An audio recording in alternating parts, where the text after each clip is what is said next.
All right, so this is a suggestion via a donation. The name of the song is Indian Summer.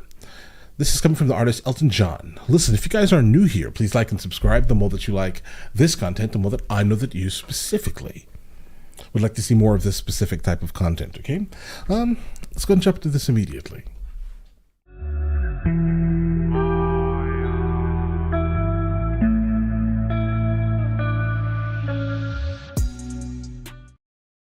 Right, guys. Since so we have the lyrics pulled up just in case we need them. Let's jump into it.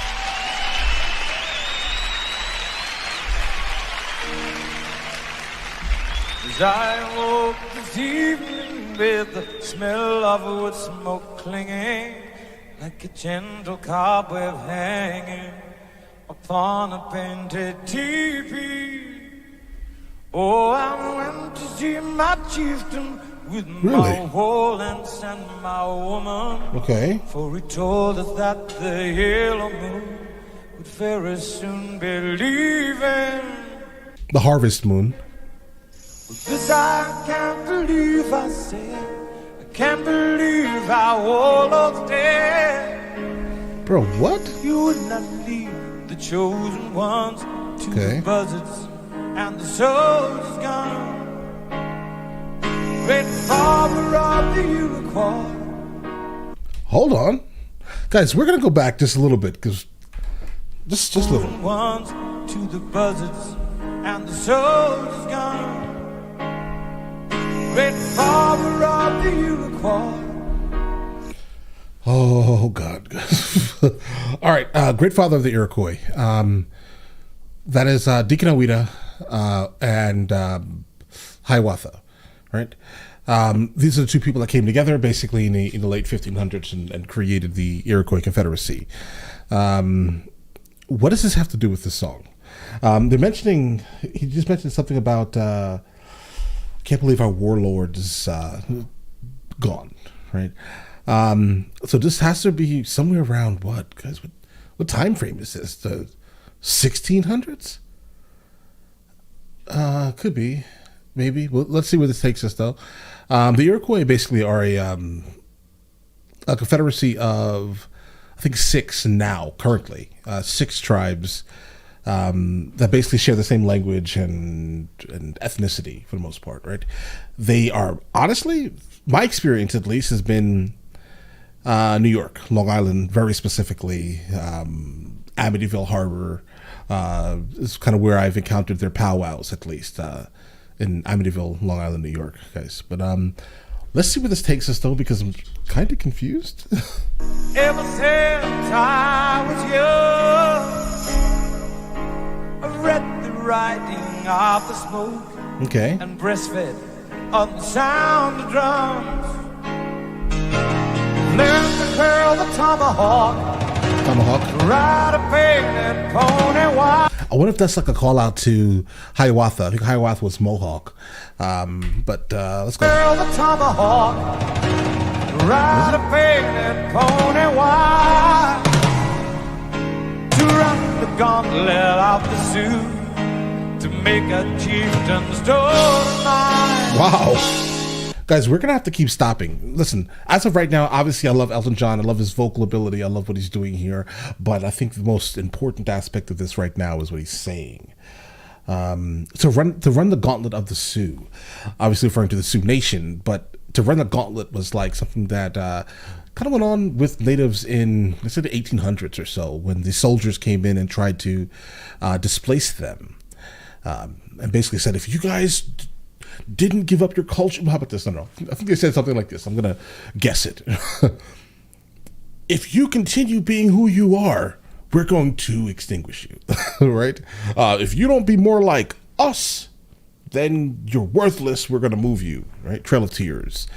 But anyway, so to run the gauntlet, basically, they would have soldiers on 2 sides. They basically would make like an 11. And they would put the Native American to run directly down the middle of them in order to escape, right? It's like a game, maybe. A sick one.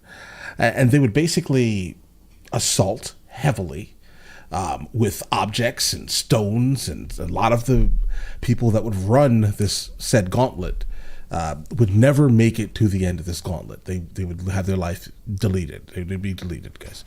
And they're referencing something about running the gauntlet of the Sioux, but I'm not sure Deacon Awida or Hiawatha ran or were forced to run the gauntlet by the Sioux. So that's why this line is somewhat troubling to me. But either way, let's continue. To make a chieftain's door mine. Now you have good eyes to watch the red man's face be slowly crushed. What kind of words are these to hear from Yellow Dog, whom a white man fears?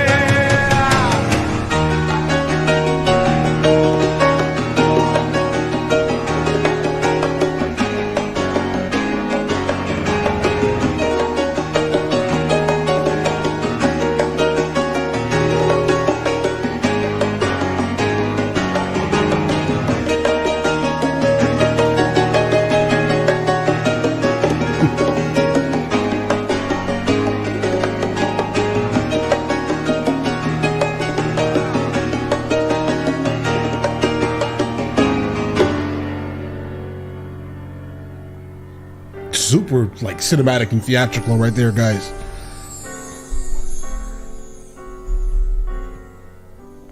I take only what is my Lord. All right. My pony, my score, and my child. Hold on. All right. Do not hold this against me. I'm going to say it. All right. Just for the sake of history, I'm going to say it one time. All right. The term squaw. Right. It's not really okay to say. For the most part, it's I think it's from the Algonquin like language group. Right.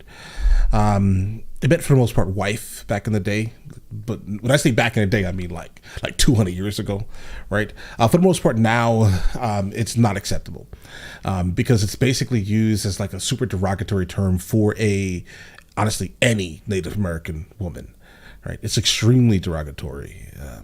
So there we go. All right, let's continue. Oh, and my child,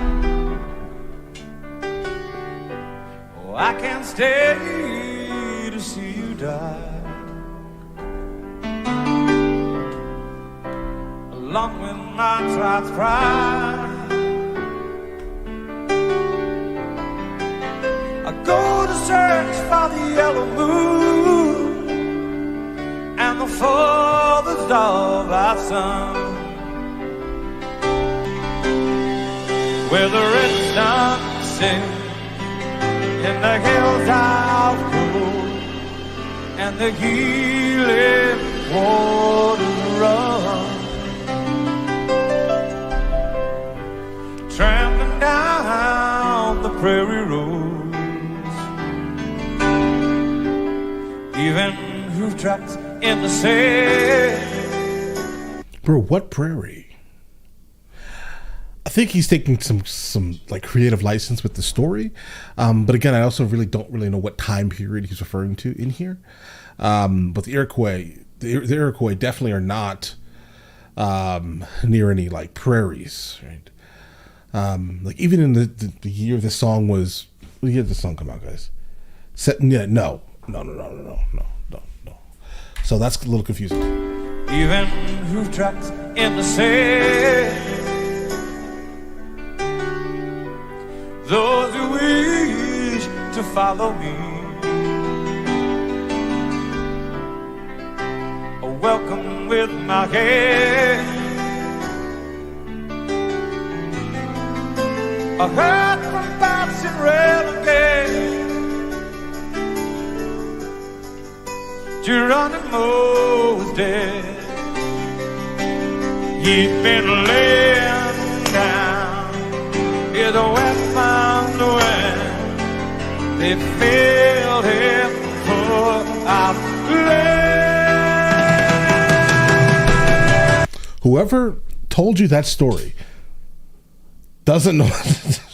Whoever told you that Geronimo surrendered, basically, and then was like, that had his life extinguished? No, Geronimo literally surrendered. He became a prisoner of war, I think, somewhere in Oklahoma, where I think Fort Stills, maybe maybe. I think he's buried in Fort Stills, so maybe that's also where he succumbed to pneumonia.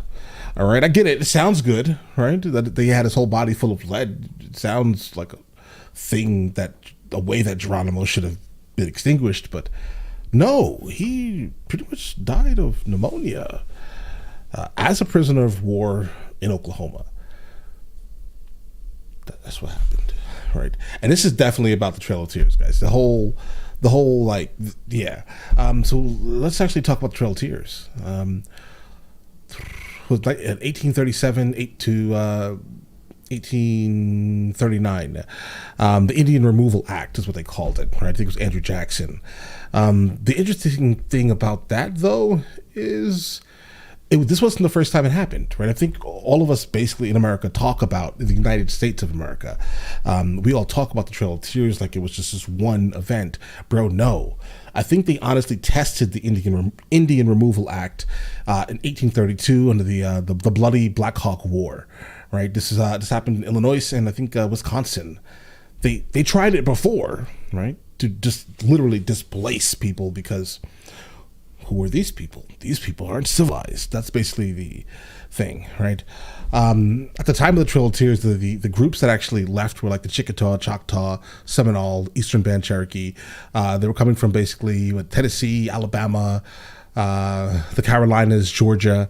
I think it was about 125 to 130,000 natives from that region that were basically forced to displace themselves because they chose not to throw their culture away for someone else's, basically. They were like, hey, learn to be a Christian or be deleted. That's basically what was going on there at the time, guys.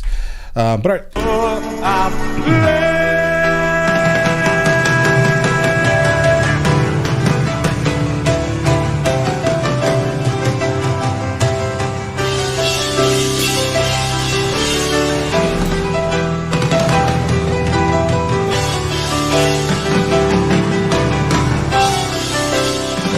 The music is perfect, guys.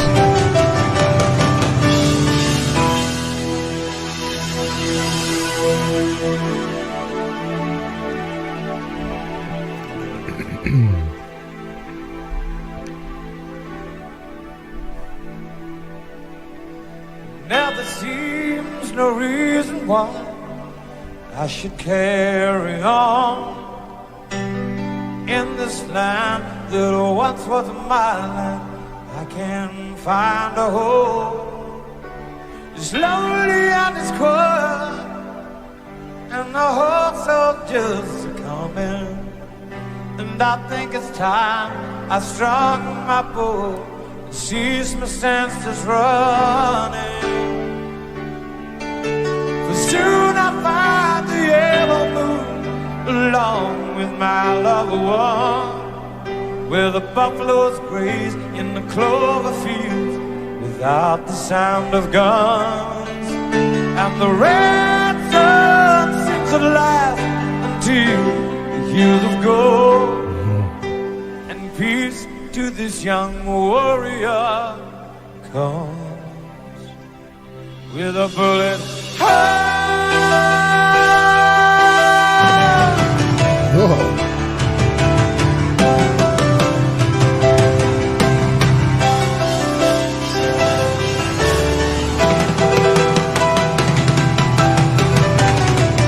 Guys, why does this sound so good, guys? Super appealing. Alright, guys.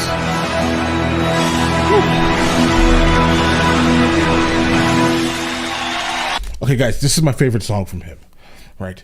Mainly because there are a couple of things, okay? Obviously, audibly, it sounds amazing. There's no complaints here. The drummer just was amazing throughout it. Him vocally, phenomenal, right? But what caught me, right? What grabbed me instantly was history. I'm a history nerd, absolutely. Then like native history, guys? Oh, let's do it. Let's do it, guys. We are here for every aspect of that. Do you understand that, guys? The stories that like my great grandparents would tell when they were alive, kind of about this type of thing. Oh my! All right. Oh my! But all right, listen. Now let me know in the comments on the next thing I should be listening to from him, right? And I will get into that as soon as I possibly can. All right. Listen, you guys all have an absolutely amazing day. Enjoy it thoroughly.